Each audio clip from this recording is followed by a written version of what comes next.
Uh, Last week we have talked about God's absolute sovereignty. Nung nakaraang linggo ay pinag-usapan natin ang tungkol sa soberanya o kaharian ng Diyos. And I told you that inside of absolute sovereignty there is plan of God. At sinabi ko na nasa ilalim ng soberanya ng Diyos ay meron siyang plano. And according to the plan of God, God fulfills it. At ayon sa kanyang plano ay ito ay kanyang binibigyan ng katuparan. And we say that providence. At ito ang sinasabing kanyang provision. And the plan of God is world evangelization. At ito ay ang pangbuong mundong ebanghelisasyon. So for this plan, the method God prepared is Jesus Christ. At sa planong ito, ang paraan ng Diyos na inihanda ay si Jesucristo. So today's title is God's Method, Jesus Christ. At ang pamagat ng mensahe ngayon ay ang paraan ng Diyos si Jesucristo. So it is the second foundation that you have to know. Ito ang ikalawang pundasyon na kailangan ninyo o dapat ninyong malaman. First, you have to know original mankind. At una, dapat ninyong malaman ang orihinal na tao o sangkatauhan. So if you see in Genesis 1:27, At kung titingnan ninyo sa aklat ng Genesis 1:27, God created mankind in His own image. nilikha niya ang tao na kalarawan niya ayon sa kanyang imahe. So we are spiritual beings. Tayo ay mga espiritual na nilalang. That is why in Genesis chapter 2 verse 7 it says, At sa aklat ng Genesis 2:7 ay sinasabi, Then the Lord God formed the man of dust from the ground and breathed into his nostril the breath of life, and the man became a living creature. at sinasabi dito na binigyan ng Diyos ng buhay ang tao sa pamagitan, nilikha niya sa pamagitan ng alabok, iningahan niya sa ilong, at nagkaroon ng espiritual na buhay. So the image of God means that the Spirit of God came inside of us. Ang ibig sabihin ng imahe ng Diyos ay ang espiritu ng Diyos ay nasa atin. So it is different from other animals. Ito ay iba o kakaiba sa lahat. In Genesis 2 verse 19 it says, At sa aklat ng Genesis 2:19, Other animals were also created by the dust of ground. sinabi dito na ang ibang mga hayop o ang mga hayop ay nilikha sa pamagitan ng alabok ng lupa. But they didn't receive the breath of life from God. Ngunit hindi sila nakatanggap ng buhay o hininga na nanggagaling sa Diyos. Only mankind were created in God's image. Ang tao lamang ang nilikha na kalarawan ng Diyos. And this, the breath of life means the relationship with God and mankind. The important point is life. Ang ibig sabihin ng hininga ng Diyos ay ito ang relasyon na ibinigay ng Diyos bilang buhay para sa tao. Like the fish and water, it is life relationship. Katulad sa mga isda na nabubuhay sa tubig, ito ay buhay na relasyon. That is the original mankind. Ito ang orihinal na tao. But what happens to this mankind? Ngunit anong nangyari dito sa tao o sa sangkatauhan? The state of destruction. Ang estado ng pagkasira. In Genesis 3:1-6, At sa aklat ng Genesis 1:6, it is the fundamental problem. ito ay ang fundamental o ugat na problema.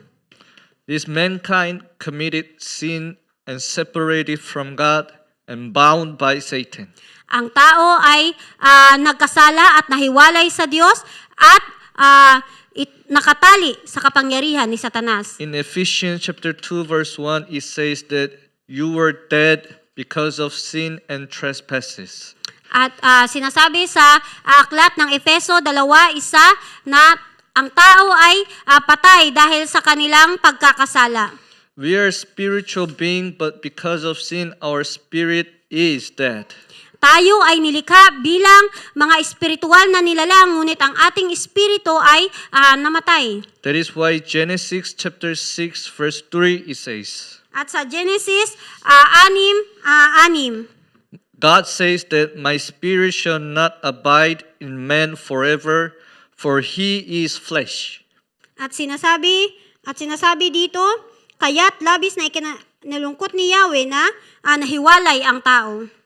Their spirit is dead and they live as the flesh.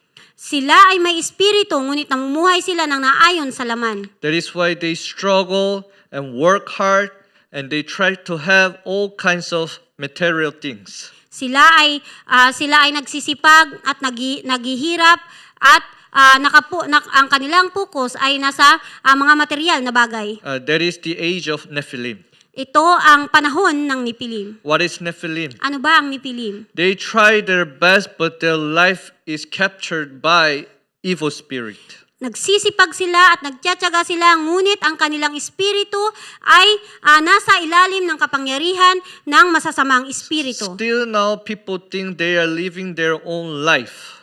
At hanggang ngayon, iniisip ng tao na sila ay nabubuhay ng ayon lamang sa sarili nilang buhay. Still now, people think they possess a lot of things. At iniisip nila na marami silang mga bagay na nakukuha. But the Bible is telling that their life is captured by Satan. Ngunit sinasabi sa Biblia na ang kanilang buhay ay nasa ilalim ng kontrol ni Satanas. That is the age of Nephilim. Ito ang panahon ng Nephilim. That is why disaster came upon them. Ito ang dahilan kung bakit maraming karahasan ang nangyayari. So what they made is Genesis chapter 11, Tower of Babel. At ito ang dahilan kung bakit sinasabi sa Genesis 11 ang Tore ng Babel. To solve the disaster problem, they tried to success in their life. At para mabigyan ng kasagutan ang kanilang mga problema sa buhay, ay gumawa sila ng isang tore upang mabigyan ng kasagutan ang kanilang buhay. What was the result of the Tower of Babel? Ano ang resulta ng tore ng Babel? They eventually crumble. Ito ang kahuli-hulihan ay ito ay bumagsak. What happens to their life? Ano ang nangyari sa kanilang buhay? After they were separated from God, Pagkatapos silang nahiwalay sa Diyos, thorns and thistles arise from the ground. ang mga tinik ay lumitaw mula sa lupa. This means sufferings. Ang ibig sabihin nito ay paghihirap. The problems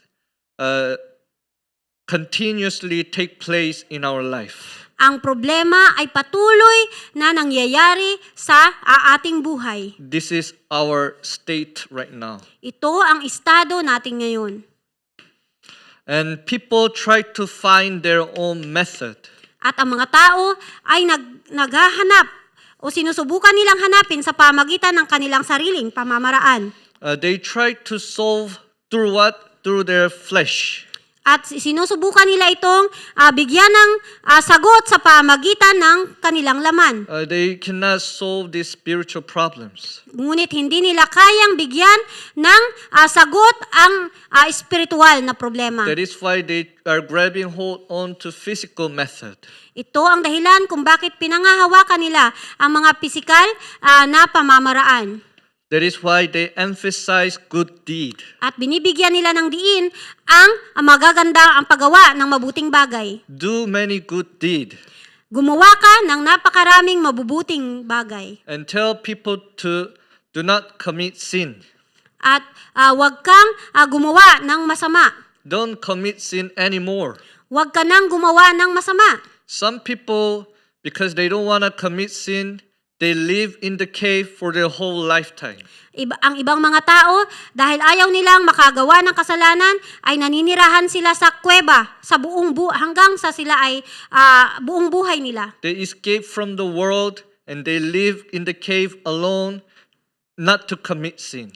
Tumatakas sila sa mundo at upang hindi sila makagawa ng kasalanan ay nanirahan sila sa kuweba. In the Buddhist temple, they stuck inside of the room and they don't come out and do the meditation. Sa templo ng mga Budista ay nandoon sila nananatili sila sa loob at gumagawa sila ng meditasyon. Why? Not to commit sin. Bakit? Para hindi sila magkasala. That is the man's method they grab hold. Ito ang pamamaraan nila para sila ay hindi magkasala. They grab hold on to religions. At pinangahawakan din nila ang relihiyon. They make their own idols and religions, and they ask for these idols to solve their sin problems. Gumagawa sila ng relihiyon at gumagawa sila ng mga idolo at Diyos-Diyosan at sinasabi nila na ito ang sagot para sa kanilang mga problema. They ask for their idols and religions to solve their life problem. At sila ay nananalangin at sila ay gumagawa ng mga iba't ibang Diyos-Diyosan para mabigyan ng solusyon ang kanilang problema sa buhay. Some people, they study very hard to find the answer of their life. Ang ibang tao ay nag-aaral ng mabuti para makahanap ng sagot sa kanilang mga buhay. That is why they study philosophy Kaya sila ay nag-aaral ng filosofiya or science. o kaya siyensya. Can this be the solution in our life? Ito ba ang solusyon sa ating buhay? Can this solve this problem? Ito ba ang makakasagot sa problemang ito?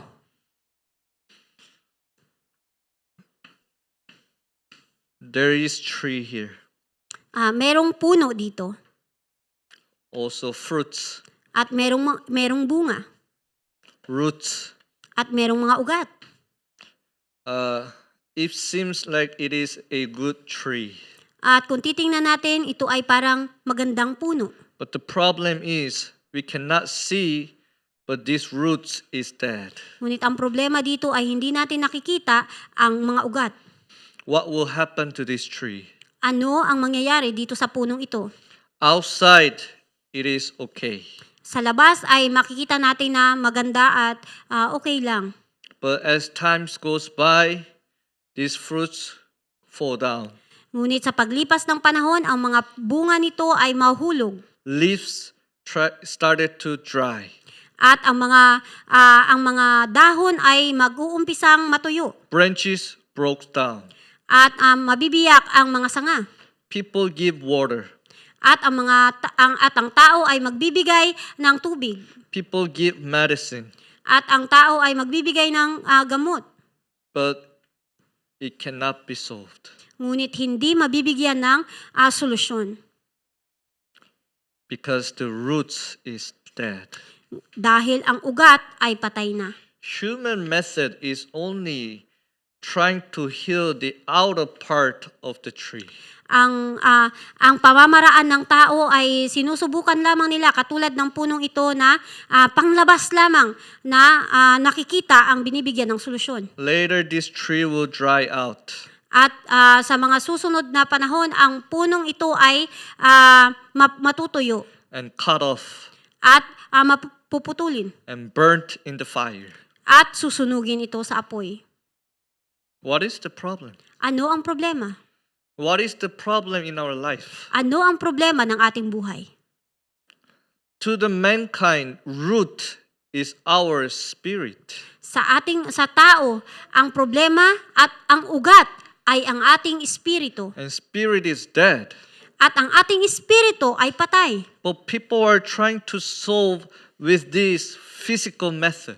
Ngunit ang mga tao ay sinusubukan nilang bigyan ng solusyon sa pamagitan ng kanilang sariling kapamaraanan. They don't know these fundamental problems. Hindi nila alam kung ano ang fundamental na problema. That is why God gave us method. Ito ang dahilan kung bakit binigyan tayo ng Diyos ng paraan. That is Genesis 3:15.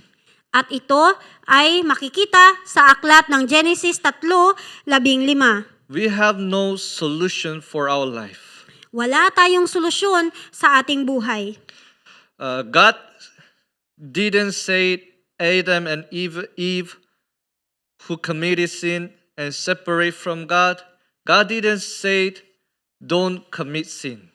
At hindi sinabi ng Diyos na kay Adan at kay Eva na nung sila ay nahiwalay sa Diyos na huwag kayong gumawa ng masama. You have to be kind to others. Kailangan ninyong maging mabuti sa iba. You have to help others. Kailangan ninyong tulungan ang iba. God didn't say that to Adam and Eve. Hindi niya ito sinabi kina Adan at Eva. But God said, I have prepared the offspring of woman. Ngunit sinabi ng Diyos na may inihanda ako para sa inyo. Ito ay ang anak ng berheng babae. That is God's method. Ito ang paraan ng Diyos.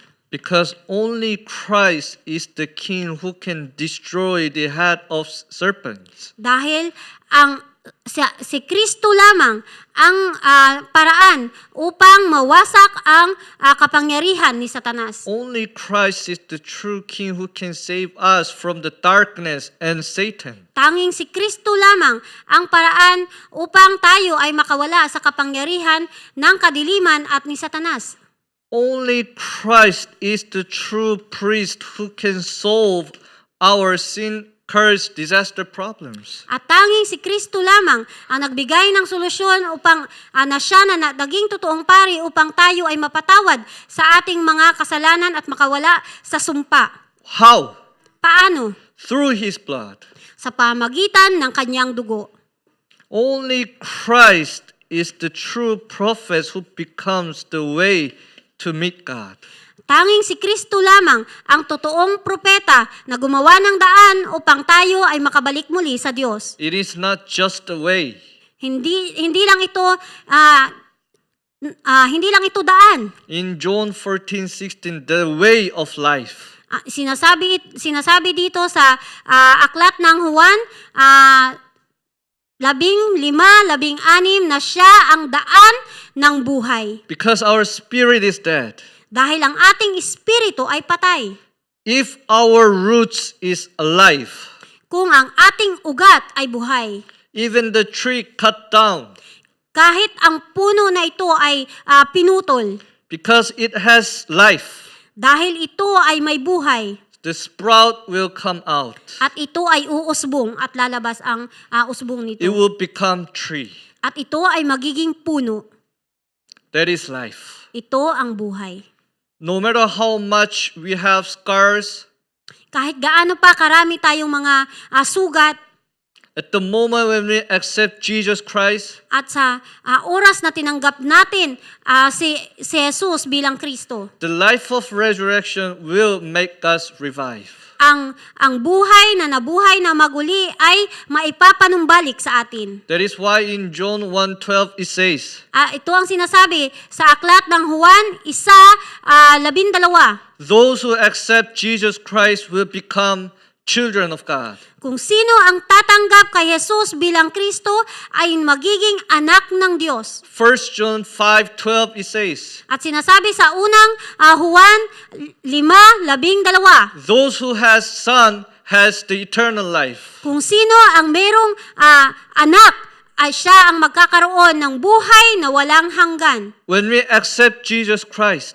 Kung nung tayo ay tinanggap natin si Jesus bilang Kristo, the life of resurrection comes in us through Christ. ang buhay na nabuhay na magmuli sa pamagitan ni Kristo ay magkakaroon ng buhay sa pamagitan natin. We who were dead gets new life through Christ. At ang ating buhay na patay ay magkakaroon ng tunay na buhay sa pamagitan ni Kristo. And Matthew 28:20 it says, At sinasabi sa aklat ng Mateo 28:20, not to happen this miserable incident, God promised to be with us always to the end of the earth.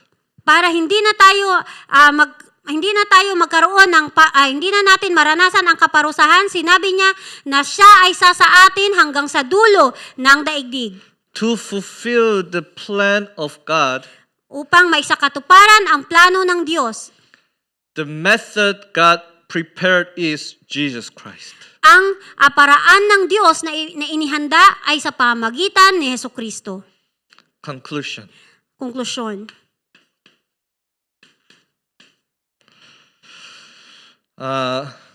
God's plan is not only for us to receive salvation, Ang plano ng Diyos ay hindi lamang para sa atin, para tayo ay makatanggap ng kaligtasan. but God's plan is to save all people. Ang plano ng Diyos ay para mailigtas ang lahat ng tao. That is why God wants this gospel to spread out into the whole world. Ito ang dahilan kung bakit nais ng Diyos na ipangalat ang mabuting balita na ito sa buong mundo. But what is the problem? Ngunit ano ang problema? We don't go. Hindi tayo humahayo, hindi tayo umaalis. We like this life right now. Gusto natin kung ano ang buhay na meron tayo ngayon. We don't want to go to other new place, Hindi tayo pumupunta sa mga bagong lugar, new field, sa mga bagong field, empty field. sa walang lamang field. That is why God caused problems so we go there. Kaya ang Diyos ay nagbibigay sa atin ng mga problema para tayo ay pumunta sa lugar na iyon. Only the one who has this life can do the work of the kingdom of God. At sinasabi na ang tao na merong anak, na merong buhay, ang siyang maggagawa ng kaharian ng Diyos. What is the method that God saved the world? Ano ang paraan ng Diyos para mailigtas ang buong mundo? It is not by the person who is kind. Hindi ito sa pamagitan ng taong mabuti It lamang. is not by the one who is working hard. Hindi ito sa pamagitan ng taong masipag lamang. It is not by the person who is great. Hindi ito sa pamagitan ng tanyag na tao lamang. God's method is through the one who knows accurate gospel. Ay ang paraan ng Diyos ay sa pamagitan ng taong nakakaalam kung ano ang natatanging gospel. God used this person. At ito, ang taong ito ay gagamitin ng Diyos. God do the life movement through the person who knows the accurate gospel. At bibigyan ng Diyos at itatatag niya ang buhay na kilusan sa taong ito. God chose us for that. At tayo ay pinili ng Diyos para gawin ito. And you are the one who has to do this work in your field. At ikaw ang taong iyon na gagawa sa iyong field. Not the work of the world, but the work of the kingdom of God. Hindi ang hindi ang makamundong gawain, kundi ang gawain na nagtatatag ng kaharian ng Diyos. Do you know how God see you? Alam niyo ba kung paano kayo tinitingnan ng Diyos? God moves everything according to this. Ang Diyos ay kumikilos nang naayon dito. Today we have seen sovereignty and now God's method. Ngayon ay nakita natin ang soberanya ng Diyos at ngayon naman ay ang paraan ng Diyos. Then inside of your prayer, you have to think of your life. At sa loob ng inyong panalangin, isipin ninyo ang inyong mga buhay. Why God let me to meet this church? Bakit pinayagan ng Diyos na makilala ko ang simbahang ito? This church is not kind to me, Ang simbahan na ito ay hindi naman maganda sa akin. does not help me. Hindi naman ako tinutulungan.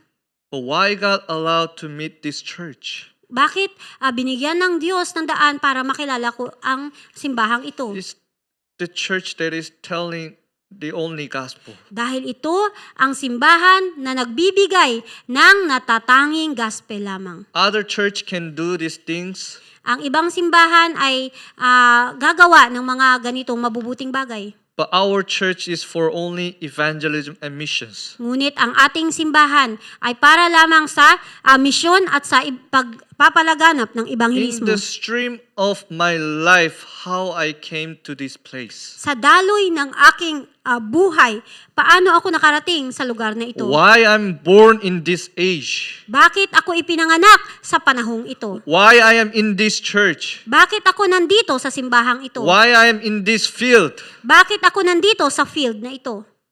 You have to see this. Kailangan ninyong makita ito ng tama. And how God fulfills His plan. At paano niya bibigyan ng katuparan ang kanyang plano?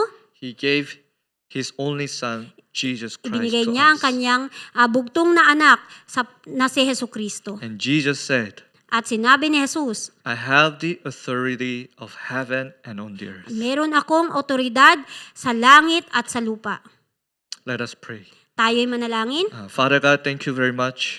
Ama naming Diyos, marami pong salamat. Thank you for sending your only Son for us. Salamat na inyong ibinigay ang inyong bugtong na anak para sa amin. And let us really find the absolute mission in Jesus Christ. Nawa ay makita namin ang natatanging misyon sa pamagitan ni Jesucristo. By the grace of the Lord Jesus Christ At sa grasya na ibinigay sa pangalan ni Jesucristo. and the great love of God, At sa dakilang pagmamahal ng Diyos. dwelling guidance, work of the Holy Spirit, At sa paggabay at pagpuspos at paggawa ng banal na espiritu. upon the head of all the people of God. Sa lahat ng mga sa bawat isa at sa bawat ulo ng mga taong naririto. Upon all our field. At sa aming mga field. God will be with them from now and forever. Nawa ang Diyos ay patuloy na nasa amin mula ngayon at magpakailanman. Amen. Amen. Thank you.